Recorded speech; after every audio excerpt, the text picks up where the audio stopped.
एक बार नादुक नाम का एक अमीर व्यापारी था। समय बीतता गया और उसका व्यापार बिगड़ता चला गया।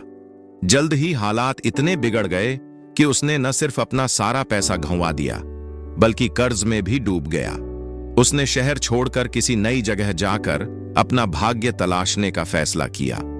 कर्ज चुकाने के लिए उसने अपनी सारी संपत्ति बेच दी।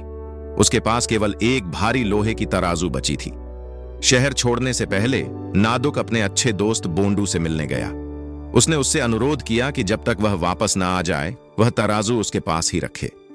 बोंडू ने कहा, जरूर मेरे दोस्त, मैं तराजू को तुम्हारे लिए सुरक्षित रखूंगा।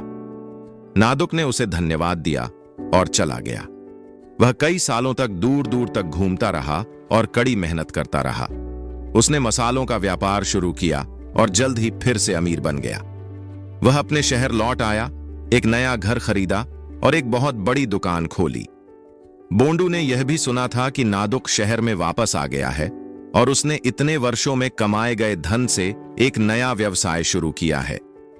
एक दिन काम के बाद नादुक अपने दोस्त बोंडू से मिलने गया, जिसने उसका गर्मजोशी से स्वागत किया। वे काफी देर तक बातें करते रहे।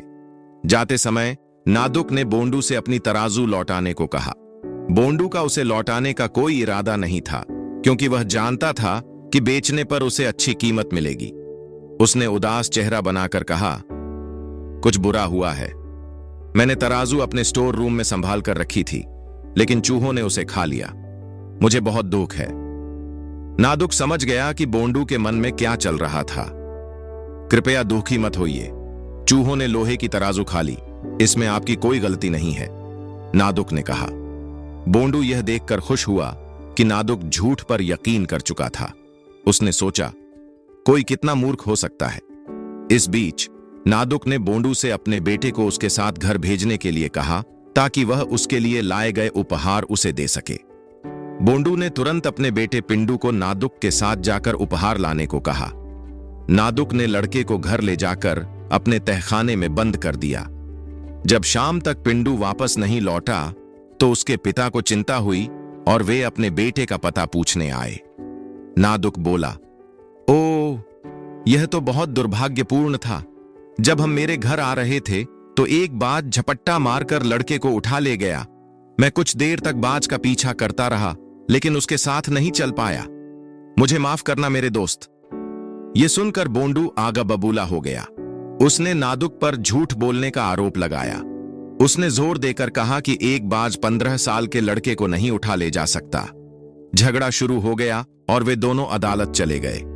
हुजूर, मैंने अपने बेटे को इस आदमी के साथ उसके घर से कुछ तोहफे लाने भेजा था, लेकिन मेरा बेटा तब से वापस नहीं आया। इस आदमी ने मेरे बेटे को चुरा लिया है, बोंडू चिल्लाया। मजिस्ट्रेट ने नादुक को लड़के को उसके पिता को लौटाने का आदेश दिया, लेकिन नादुक ने जोर देकर कहा कि एक बाज लड़के को उठाकर ले गया। मजिस्ट्रेट ने उससे पूछा कि यह कैसे संभव है। इस पर नादुक ने जवाब दिया, अगर चूहे लोहे की तराजू खा सकते हैं तो बाज तो लड़के को भी उठा ले जा सकता है। मजिस्ट्रेट समझ गया कि मामला बस दिखने से कहीं ज्यादा है। उसने नादुक से सब कुछ विस्तार से बताने को कहा। नादुक ने फिर पूरी कहानी सुनाई। अदालत में सब लोग खूब हंसे। मजिस्ट्रेट ने बोंडू को आदेश दिया कि वह लोहे की तराजू नादुक को लौटा दे और नादुक बोंडू के बेटे को लौटा दे। इससे हमें यह शिक्षा मिलती है, जिसके पास बुद्धि है वही असली अमीर है। नादुक ने बदले की भावना से नहीं, बल्कि चतुराई से अपने हक की चीज वापस पाई। झूठ और लालच से नहीं, बल्कि स्मार्ट सोच और समझदारी से हमेशा जीत मिलती है।